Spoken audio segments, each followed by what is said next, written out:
So let's start with the basics. From your perspective, what exactly is Google+? Because I swear, if you ask 5 Google employees what Google+ is, you get 8 different answers. So define Google+. Probably, Guy, because it's all of those 8 different things. Okay. I'll give you a simple answer, and then I'll give you a little bit more color as to how we built Google+ and why we built it. And I think that'll help explain why sometimes it's difficult to articulate what Google+ is. At its simplest level, Google+ is a social layer across all of Google's services. That's the single sentence. Now, it turns out that we have some objectives that go beyond that single sentence. And let me explain. Google is a company that has done some pretty extraordinary things. In fact, we've kind of made a habit of making the extraordinary ordinary. Now, how many of you remember the first time you zoomed in from space and looked at your own backyard? Wasn't that amazing? Yeah. It was like, wow. I remember the first time I picked up my Android phone and I said, navigate me to the museum in San Francisco with the King Tut exhibit. And it said, navigating to the D. Young Museum. I was like, wow. Or even Google search. We sometimes forget how magical it is to type in something, and from the billions of the world's web pages, get you the right one.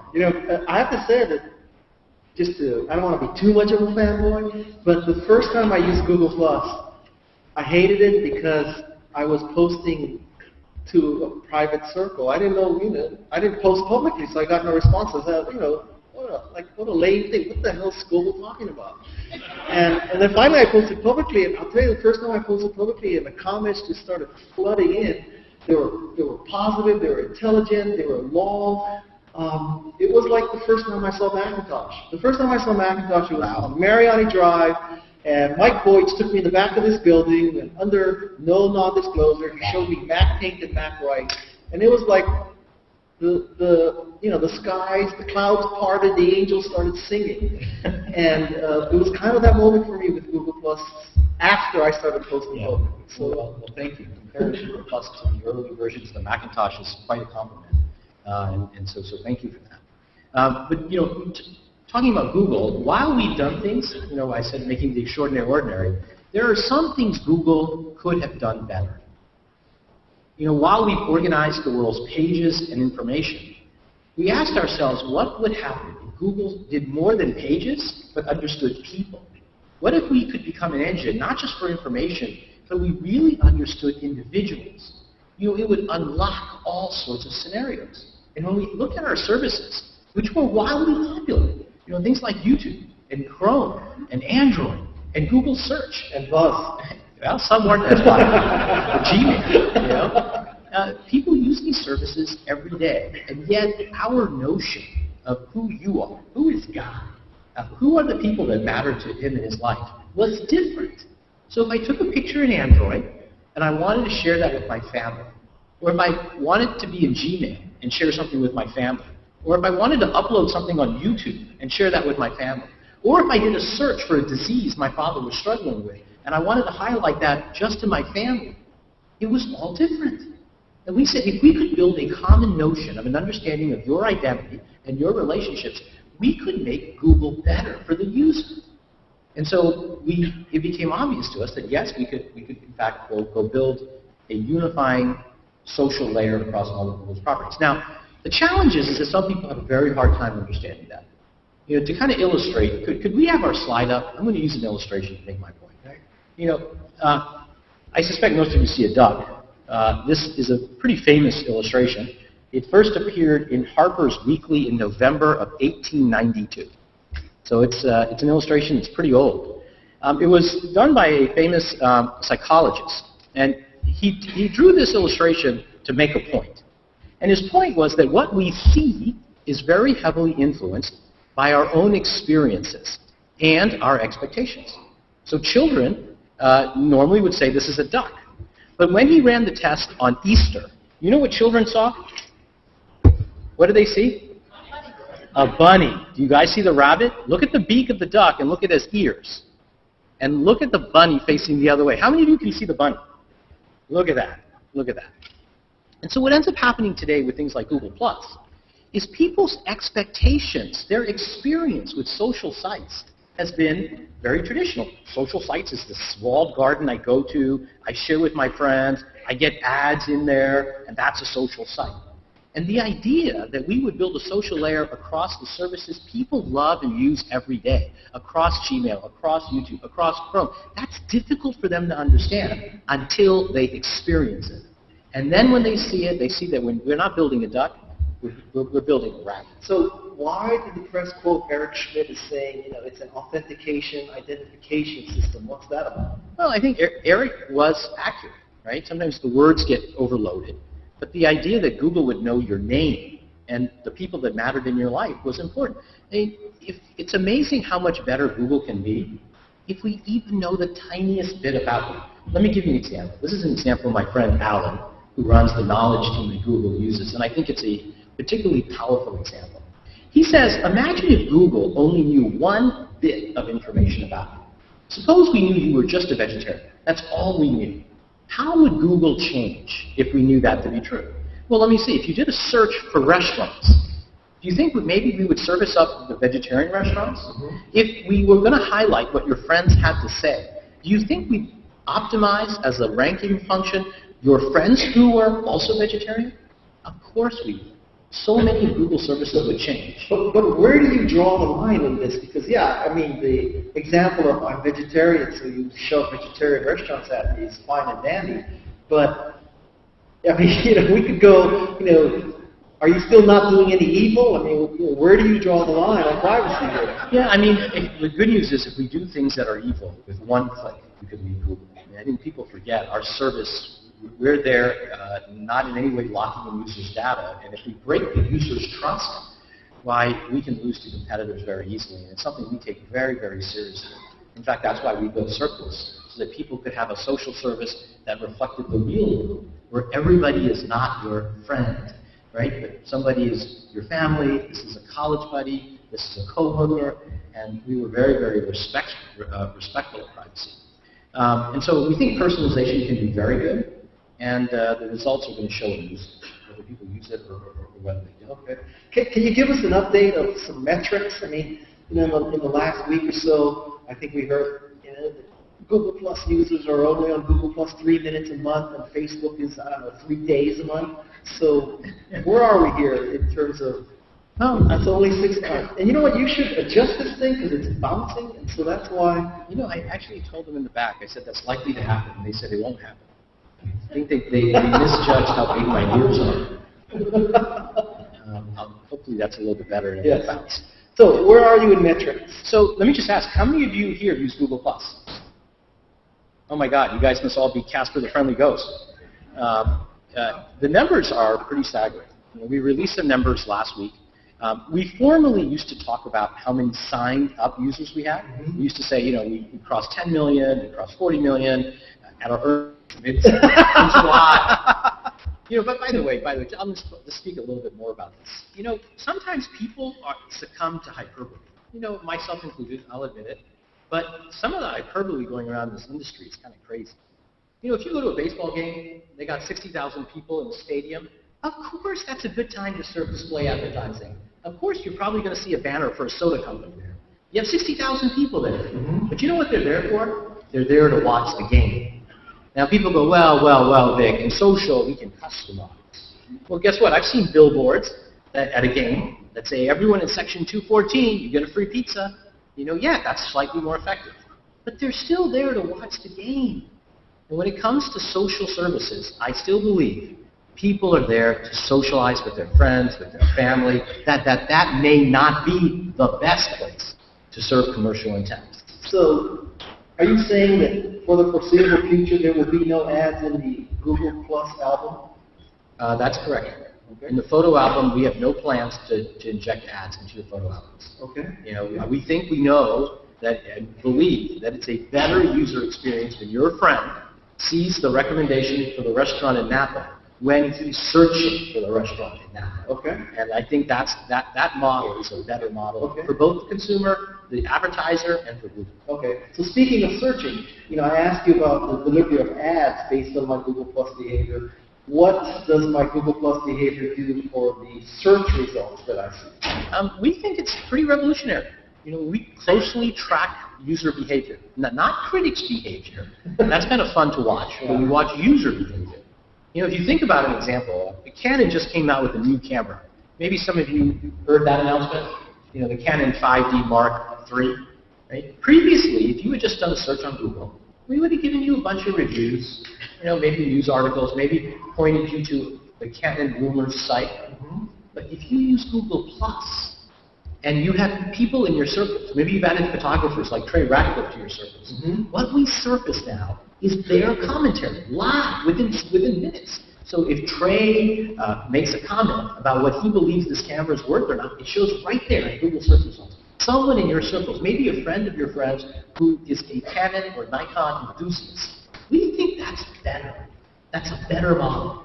Do you have a sense of how many people have turned off social? It's an incredibly tiny amount. Well, and by the way, but to be fair, it's on by default. Yeah, but it's for the first time, unlike we did before, right on that page, right at the top, it says push a button and turn off personalization. And even before this, it wasn't that hard. It wasn't that easy to turn on personalization. We made it right at the top, a single button. You can toggle. You can say turn off personalization, turn on personalization. I know for me, it's changed my behavior. I like to vacation down sometimes in various spots like Hawaii, Mexico. Now if I type in Cabo and I go to images, not only do I see the images of Cabo, but I see the images taken by my friends. It's really great. I can say, oh, I didn't know Guy goes there as well. I can call, hey Guy, I see you took a picture at the same resort. Let me tell you, where did you eat?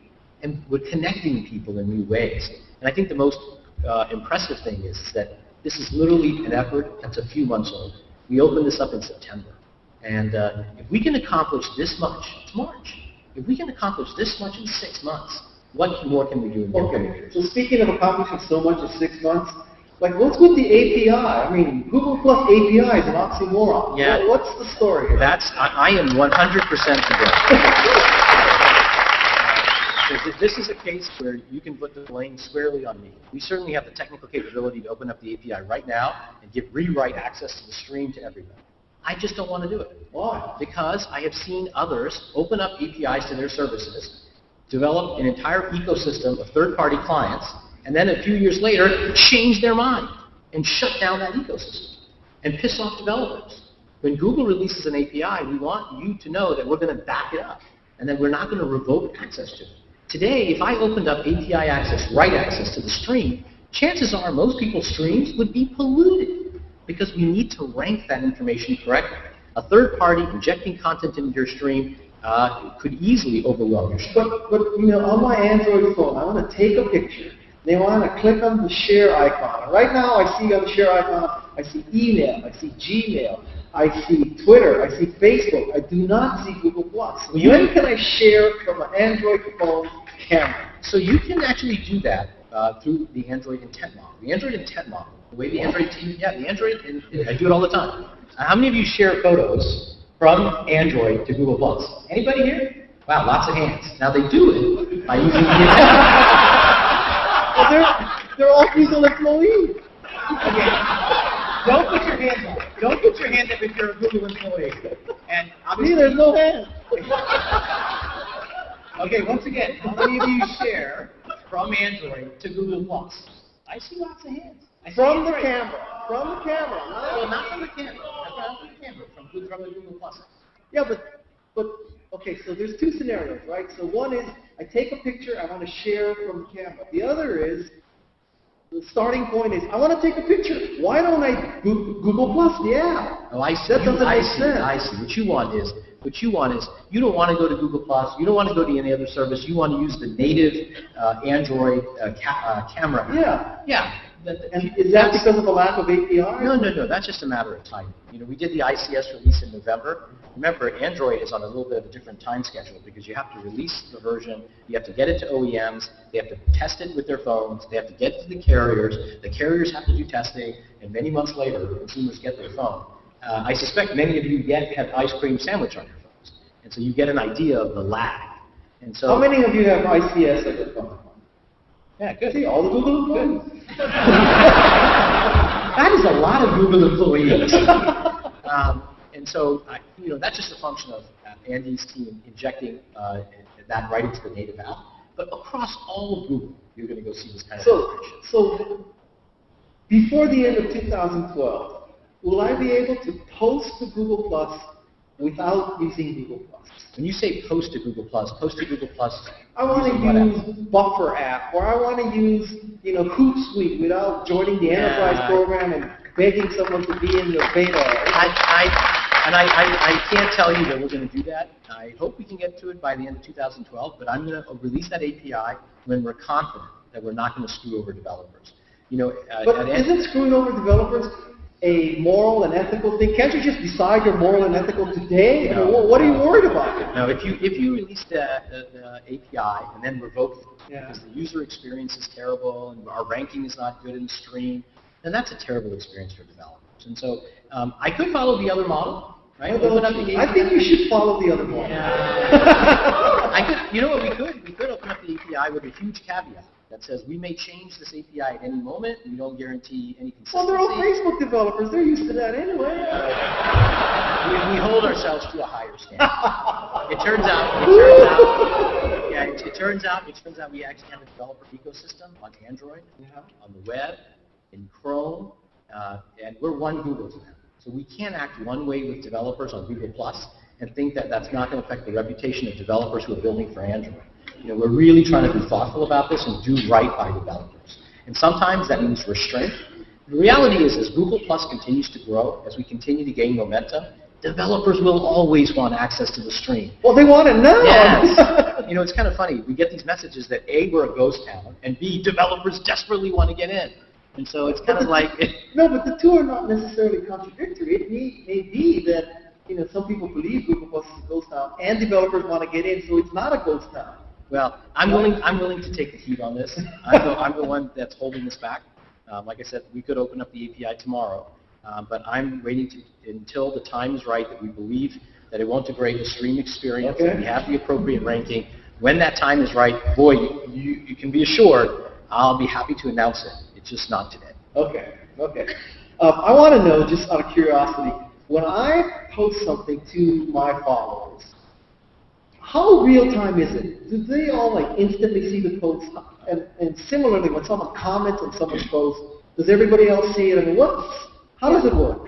We aimed to be as real time as possible, and I think that was one of the things that made Google Plus so magical. You made a post and you see people comment, and right there in the stream, you see these live comments come in, and it made a big difference. The best way I could explain it was when I was a child, my father used to have me call my relatives in India. And the phone lines had an echo because we went over satellite. And it changed the nature of the conversation with my uncle. I would talk, we'd wait for the echo, then he would talk. And unfortunately, that's what happens when you're not real time. But the moment you go real time, it changes. People become much more fluid. And I think in Google Plus, because of our emphasis on real time, it caused a more fluid conversation. People would say, well, the conversation over here is better. And I think part of that was that real-time capability we built in. Now, specifically, you said, what about your post? How fast is it delivered? Well, it turns out that for most people, it's real-time. But as you start climbing in follower count, as it were, I think in your case, you're approaching 1 million or over 1 million. You got a large... 1,399,967. Wow. Well, congratulations. No, but I attribute that to be on the on the Google Plus suggested user list. It's not necessarily that I deserve that. But anyway, well, we can take you off that. No, that's okay. That's pretty easy to do. I'm happy to be right next to Brittany. Yeah. Well, we actually the suggested user list we think is a great way for new users to get interesting content immediately. It's training wheels until they grow. Just as an aside, speaking as someone who does have 1.4 million users, could you put commas? Because it's hard to read the number. We actually, in our wildest dreams, when we opened up this project, we never anticipated that problem. If you said that we would have people with millions of followers in a matter of months. Come on, we weren't that Zuckerberg just went right up there. Yeah, I remember in the early days. In the early days, he got a couple 100,000 pretty quickly, and today people are in the millions. It took our other competitive services often years to get that many followers. It was hard for us to dream that within 6 months we'd have people that had a problem, that they had too many followers.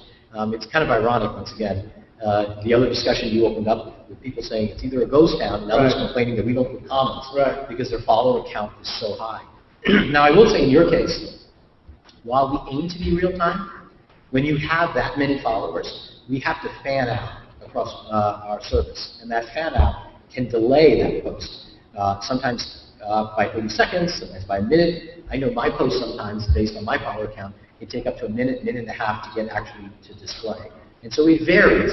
And obviously, we're optimizing our services to get faster. So that's good to know. That's kind of a cooling off period where I can change stuff before you actually can't. In that 1 minute, we're starting to fan out to all of your users. It's gone. Yeah, you can. One of the great things about Google Plus is you can go in and edit, right? But we'll go back and try to redo the fan out. Okay. Can you talk to me about spam? So, I joined in the end of July, and I liken it to the swimming pool at the peninsula in Hong Kong. The infinity pool? Yeah. And you look out and it's this beautiful swimming pool, and there's no turds floating in it, and all that. You post a comment, or you post something, you get intelligent comments back from real people, with real avatars and stuff. And then September 1, it was Caddyshack. Is it turds? Is it candy bars? What's all this crap in my pool? I swear a lot of them are your relatives. And it's like a lot of one word, LOL, what the fuck, whatever. It's all this kind of stuff. Like, it's killing me. And actually, it's related to my question about APIs, because I have stopped posting Pacific time, 9 p.m. because I know that, shall I say, parts of Southeast Asia are up at that point. So if I post Pacific time, 9 p.m., I get a lot of crap, so I don't post. So talk to me. What are you doing anything about spam? Yeah, that's a great question, and we're doing quite a bit. And there's a couple of ways to answer that question. One is you should know that the same spam team that did spam for Gmail is the same spam team that's innovating in Google+. Okay. So we think we have one of the best people in the world on the problem. And it turns out that we've made dramatic progress. For those people who use Google+, you'll note that in September, as you point out, when we came out of invite-only mode and we opened up to the world, it changed sometimes the tone, because we're letting all of humanity into the service. Right. And people have different cultural expectations. In some cultures, a short note, hello there, guy, is acceptable. In other cultures, it's a valueless comment. And that's a more difficult problem. How do you account for cultural differences of what's a good comment? Okay, fair enough. In Japan, for example, with one of the popular rock bands that has joined Google+, it's very common to make short little comments back to that band, and the band members love it. That's acceptable.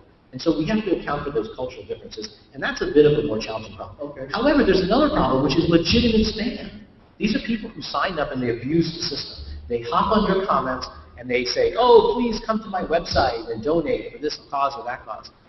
Or they point you to a scamming page that tries to undermine your system.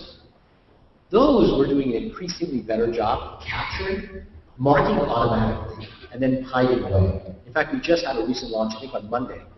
Many of you, particularly those of you who have many, many followers, will note that when you post, we not only identify algorithmically all the spam, but we automatically hide it and then put it behind it. So I noticed that. So I thought it was other readers who were reporting it. It's not. You guys are machine. Yeah, we the actually. machine is doing it, not my other readers. It's a combination. Our machine algorithms are fantastic. You'd be surprised how quickly our machine algorithms can determine that this is a suspicious account. We can look at the age of the account. We can look at, for example, it's pretty easy with machine learning to recognize that somebody is following the most popular people and then posting on their comments the same link. We can detect that in seconds, and we can shut that down. But we also found people doing some very, very clever things, like using real human beings, making it more difficult for our systems to track.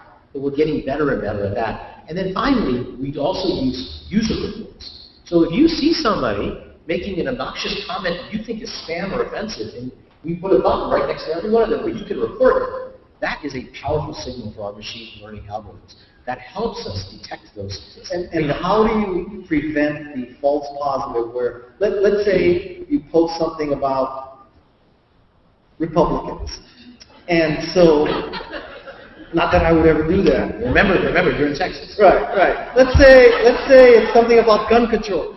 Remember, you're in Right. Texas. Or how about I run the California Fish and Game and I shot a mountain lion in Idaho, and so there could be, You were in Texas. yeah.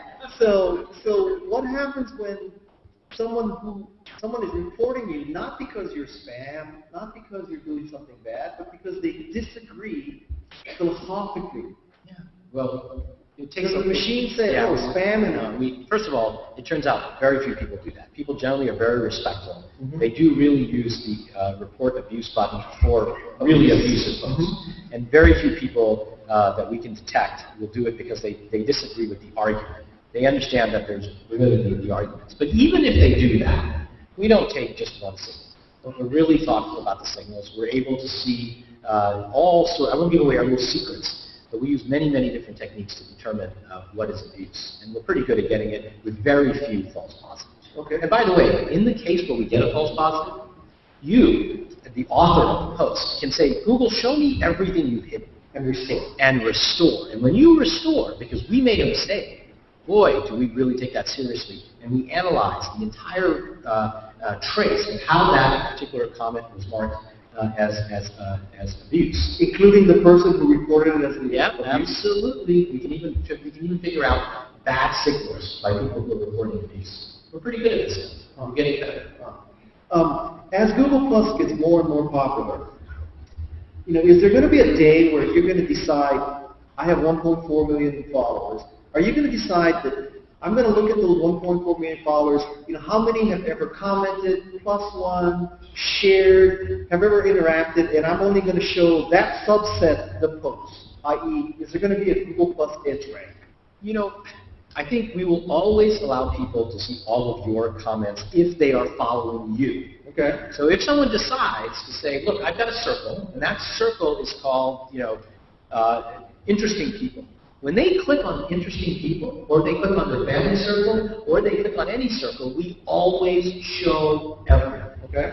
And so you can always be sure all content will go there. The only place where we're doing ranking is if you go to the stream view, the top level view. And there we give you control. So for example, With the slider? with the slider, that's exactly right. We allow you to have control. The user can say, I want to see every post from my family. I don't ever want to miss it.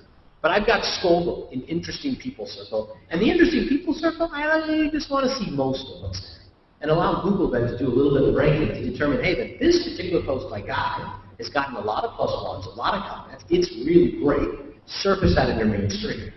We think this approach gives us the benefit of really giving ranking and also allows you, the user of the service, to be able to tell Google what you want, including when you want to see every post by an individual.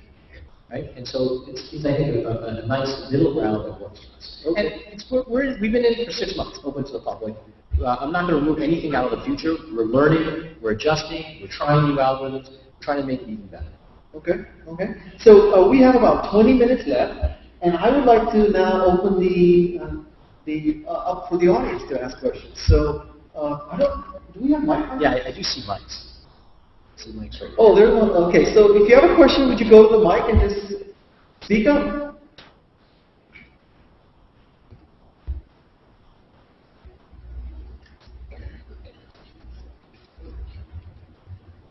Okay, we'll go over here.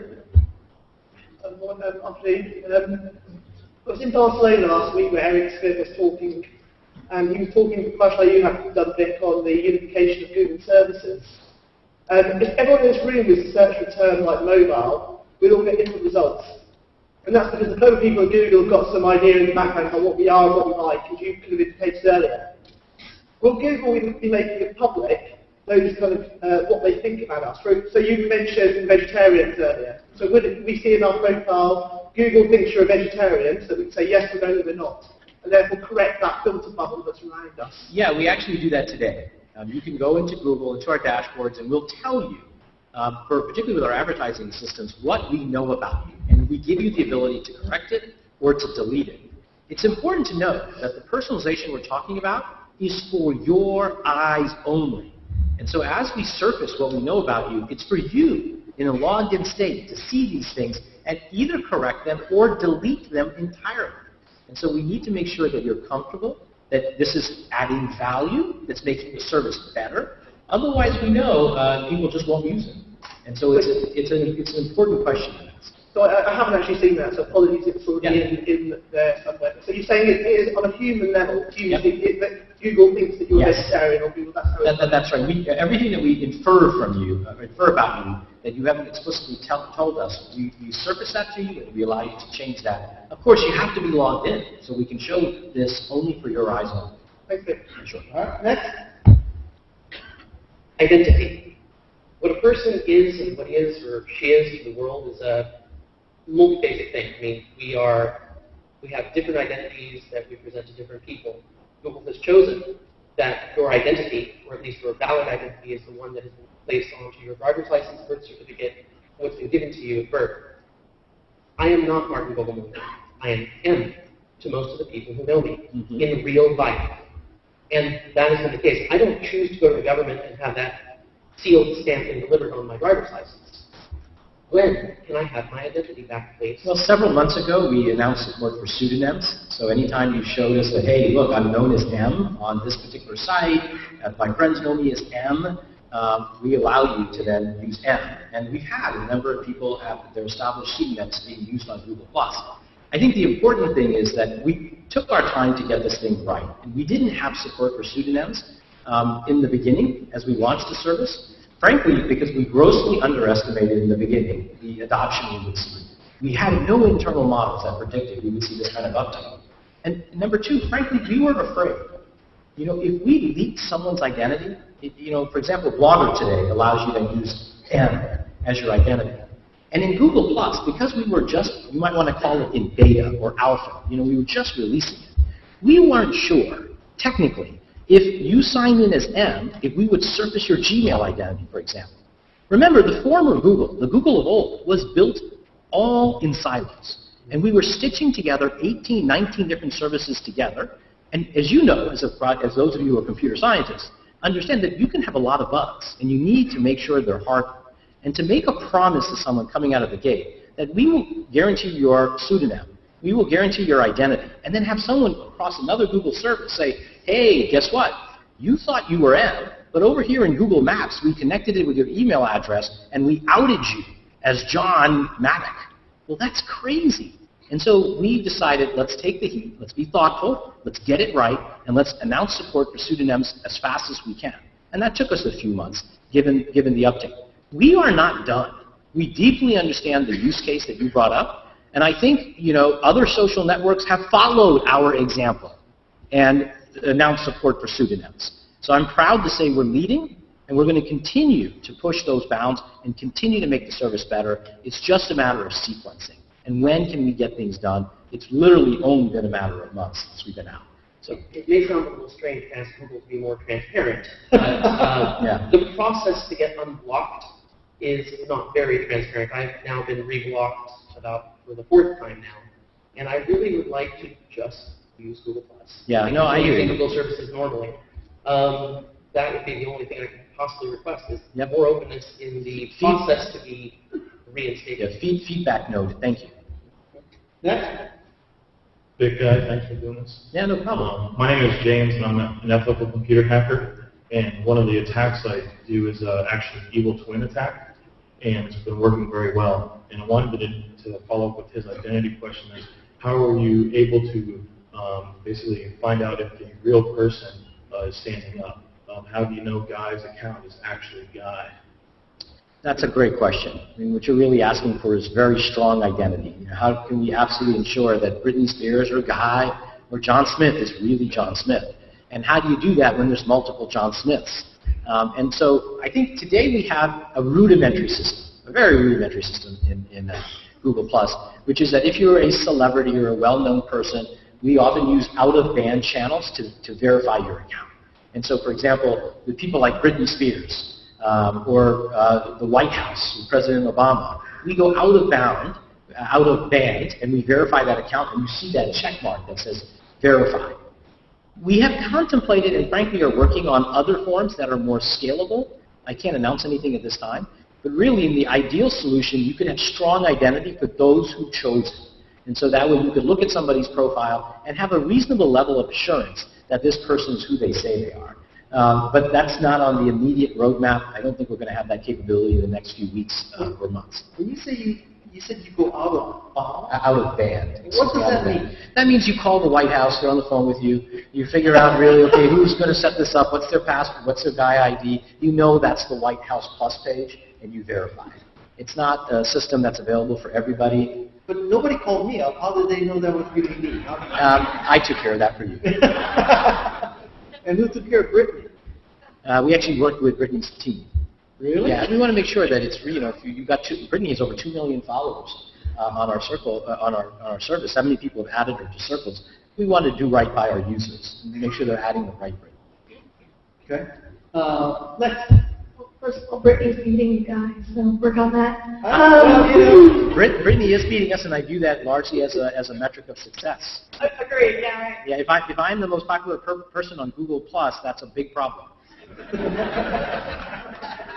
My question is, to what degree do you anticipate or expect the powerful emotion and anger that came with the sort of share bro movement? And I guess based on that, what have you learned, and how is that? I'm sorry, I didn't hear you. With what? The share bro movement, the whole Google Reader obsessives who thought that Plus was killing their product.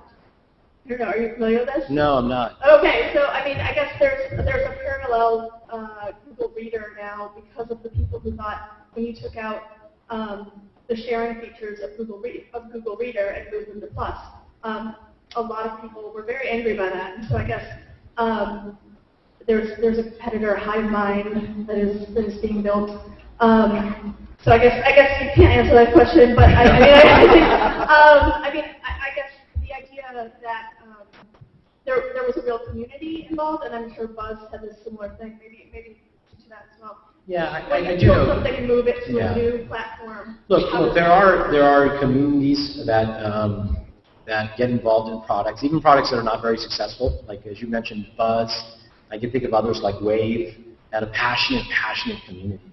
And when you make a decision to shut down a product, it's very hard. It's incredibly hard. You have to ask yourself, is this really the right thing to do? Could we put our resources elsewhere? Is it better to our consumers if we're more clear about our message? Those are never easy decisions. So I understand that there may be a community that's upset about a particular feature. And as you point out, if Google doesn't do its job well, competitors will. And so we try to do our best. And sometimes we get it right, sometimes we get it wrong. Next. Thank you. Hey, I'm Joe from Vancouver, and I just wanted to ask you. Sorry about that. You said commercial intent was a filter for. Yeah. Anyway, I was wondering if or why this doesn't apply on YouTube. So I'm going to repeat the question because I'm not sure if everyone heard it. But the question was, you had said that commercial intent is a filter for advertising. Well, then why doesn't that apply on YouTube? And I think, with the commercial intent, we're just learning. The +1 button was released, about a year ago, and about 6 months ago, we released Google+. And so we obviously want to serve you the most relevant advertising we can at the point of commercial intent. But historically, Google services were silent. So what you did on YouTube was completely different than what you did in Gmail or Search or Android. And so the ability for Google to realize that, hey, you might be interested in seeing this restaurant review that's on YouTube in Napa, recommended by your friends, was extremely limited. And so I think you're going to see our advertisements get more relevant and get better, not just on Google Plus or Search, but everywhere, including YouTube. And I think because of Google Plus? Yeah, absolutely. Even the simplest notion of knowing whether you're male or you're female, or you live in the Bay Area, or you live in Taiwan, those are powerful signals that allow us to do much more, to serve you much more relevant information. And that's across all Google services, and YouTube included. Cool, thanks. Okay. Next. Hey, this is Jonathan by Web. Hey, Jonathan. Hangouts are amazing to me. They're using so many versatile different things, but they got to be really expensive to run. I want to hear in your words why Google is building So you're right. What's the question? The question was, Hangouts are really amazing. I think they're awesome. I love Google+. You said that, right? But they've got to be incredibly expensive to run. What is the thinking behind Hangouts? Why do you do that? So let me give you a 2 or 3 minute answer, because I don't think the world has ever heard this story. We looked at video conferencing, and we said, why aren't families connecting on video? Like, everybody has Wi-Fi in their home. They have computers. They've got cameras. Why isn't it you and your family don't connect on video? And we found 3 reasons. Number 1, it was expensive. Group video chat costs money. And we said, fine, we'll make it free.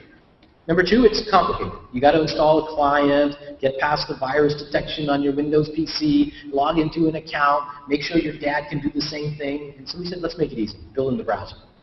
But the 3rd problem we found was the hardest, which was it was a social problem.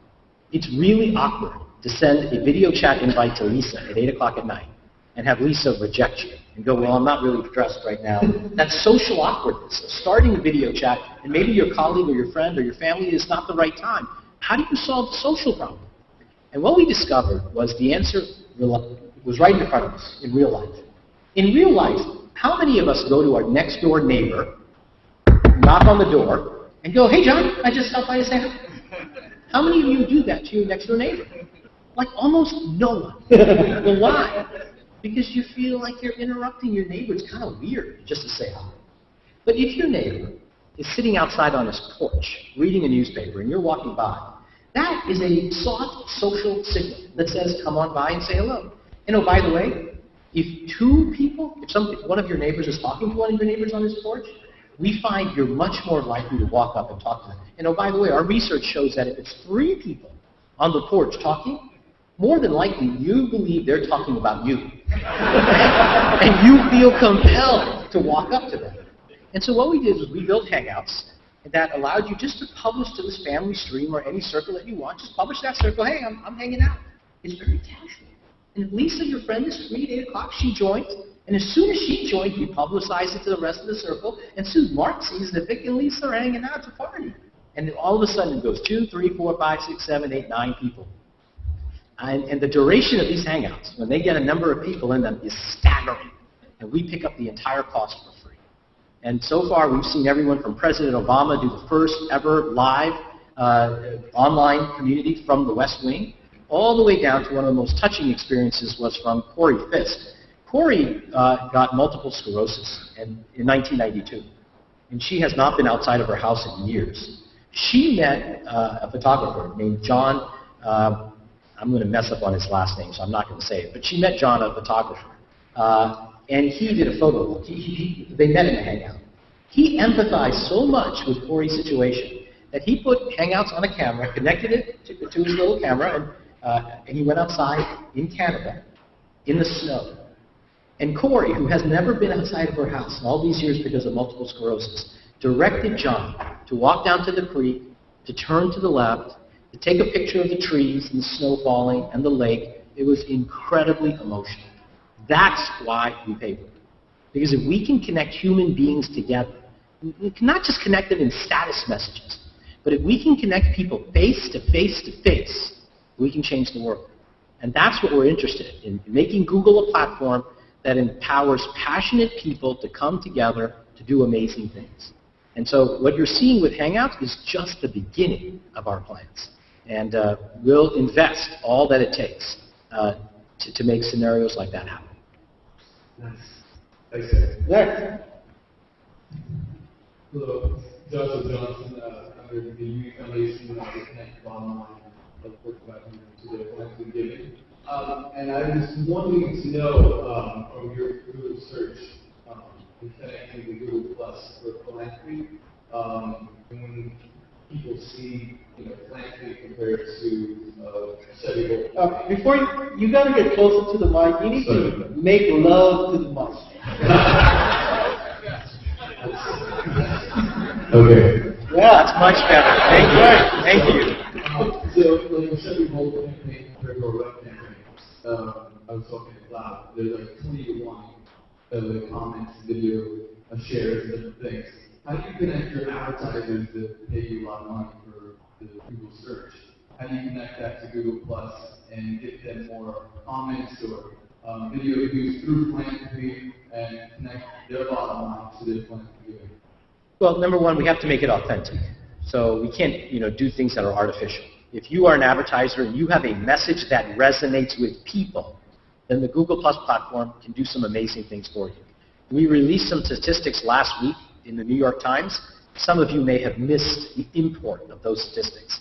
What we said for the first time is that any ad that you see in search, philanthropic ad or not, right? If it's socially annotated, we're seeing an uplift of 5 to 10% click-through rates.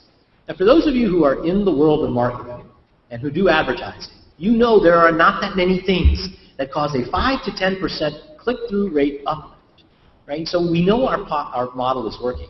We announced the plus one button a year ago, but we didn't have the data to show that our model of serving ads when they're relevant at the moment of commercial intent would work. Now we do. And the early results are really staggering. Could you explain that more? So what is social annotation of an ad? So maybe you see an ad that you really like. Let's say you have a philanthropic organization or a charity you really believe in. And you see that and you plus one that. Okay. Later, your friend, many months later, decides he wants to contribute to the same charity. He's Googling, charities for clean water. Okay.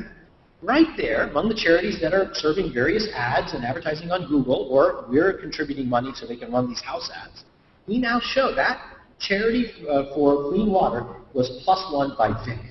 And you may respect my opinion. And you may say, well, Vic plus one this thing. Our research shows that your click-through rate on that ad that says Vic plus one this is dramatically higher.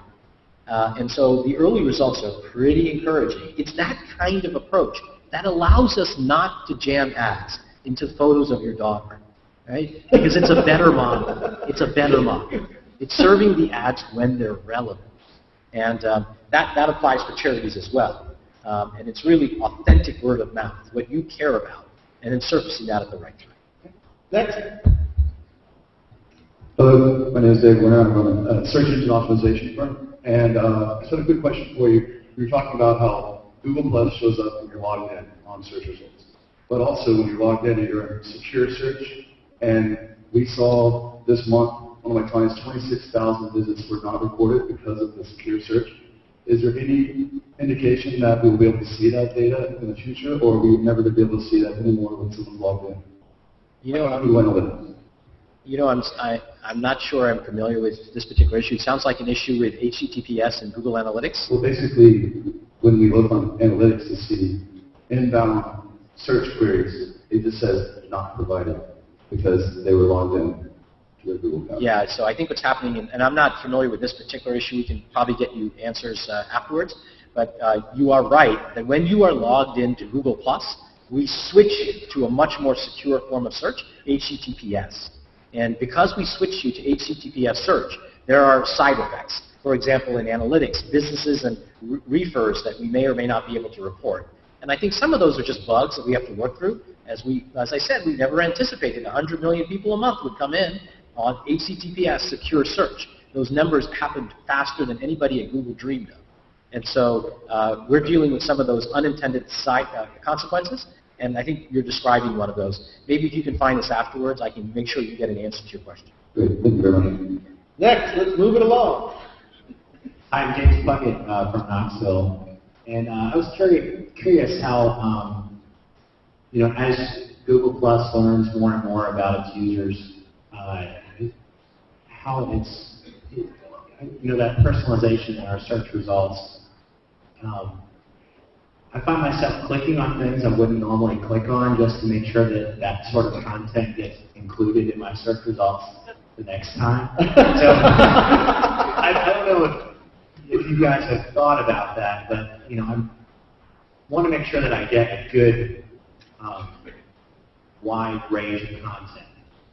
So I don't know if that makes sense, but I think it's a great idea. I think you're right. We have to make sure we balance what we show you. Be cognizant of things that are personalized to you, but also make sure you're seeing a wide range and you're not caught in a filter bubble. It's a situation we're very aware of, and we think we have some clever solutions, but not ready to talk about those details now. Okay. Next. Hi, thanks for doing this. I'm Chris Howard from the Google Provides Alternative Publishing Model for Office. We've gone through offline startup accelerators like Mass Challenge and now through TechStars. And I was wondering whether Google, and particularly Google+, was ever going to enter the startup incubating space, and if you have any ideas what they may be. You know, it's not an area where I'm the expert. We have a team of people at Google called Google Ventures that is very, very much focused on this. And so I would suggest that you connect with them or connect with one of our members of our team, and we can get you connected. Sure. Thanks so much. So we have 18 seconds, and my friend Chris just asked a question. He works for a company called Lebu, and believe it or not, can we use this as a segue? Sure. Get my plug in. Can we go back to the slides there? So believe it or not, today I am releasing a book about Google+, just a labor of my love. What a coincidence. And what a coincidence. And even better, the suggested retailer, it's an ebook only. It's less than a Starbucks grande latte, so it's $2.99. But my friends at Samsung have sponsored the book, so if you go to whattheplus.com very soon, or quickly because there's a limited amount, it's free. So go to whattheplus.com and you'll be able to download a copy of my new book about Google Plus that Vic loved, right? I've read the book myself. A guy who was kind enough to share it with me. It is absolutely fantastic. If you're new to Google Plus and you just want to get a sense of all the magic that's in Google Plus and how you can best use the service, this is an unbelievable resource. You got to get it. So go now. Hurry. So I think we're out of time. Are we out of time? South by Southwest people? Yes.